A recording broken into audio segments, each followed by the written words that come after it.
క్రీస్తునాథునిచే మిక్కిలిగా ప్రేమింపబడుచున్నాం. సహోదరి సహోదరులారా, ఈనాడు మనం సువిశేష పట్టణాన్ని గమనించినట్లయితే యేసు ప్రభు చేస్తున్న అద్భుత కార్యాలను, ఆయన సువార్త పరిచర్యను చూసి ధర్మశాస్త్ర బోధకులు ఓర్వలేకపోయిరి.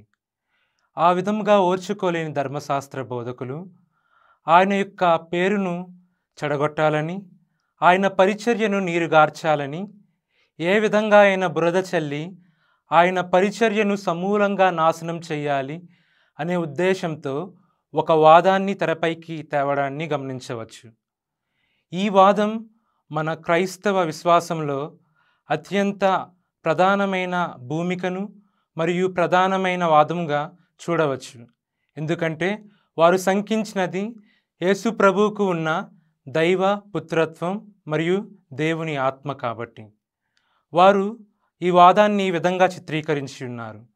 యేసు ప్రభు చేయు అద్భుత కార్యములన్నీ పిశాచికి అధిపతి అయిన బెల్జబూలు మూలముగా చేయుచున్నారనే వాదాన్ని వారు ప్రచారం చేయుచు ప్రజల్లోకి తీసుకువెళ్ళదలుచుకున్నారు.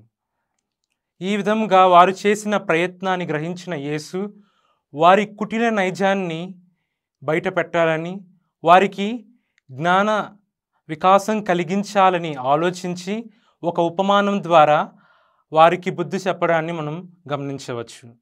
ఒక రాజ్యము కానీ, ఒక వ్యవస్థ కానీ అది అభివృద్ధి చెందాలన్నా, లేదంటే అది ఎదగాలన్నా ఆ యొక్క రాజ్యంలో అనైక్యత అనేది ఉండకూడదు. ఎక్కడైతే అనైక్యత, తిరుగుబాటు అనేవి ఉంటాయో ఆ రాజ్యము కుప్పకూలుతుంది.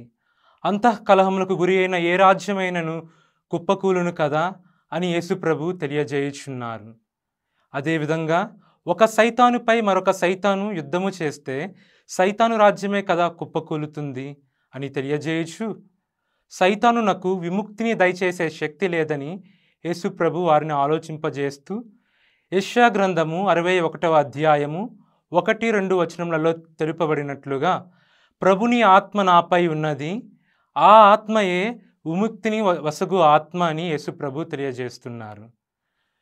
ఒక పవిత్ర ఆత్మ ద్వారానే ఒక వ్యక్తి విముక్తిని కలిగించగలరని, తాను చేయు అద్భుత కార్యములన్నింటికీ సాక్షి పవిత్ర ఆత్మయే అని యేసు ప్రభు వారికి ఆలోచింపజేస్తూ రూఢిగా తెలియజేస్తూ ఉన్నారు.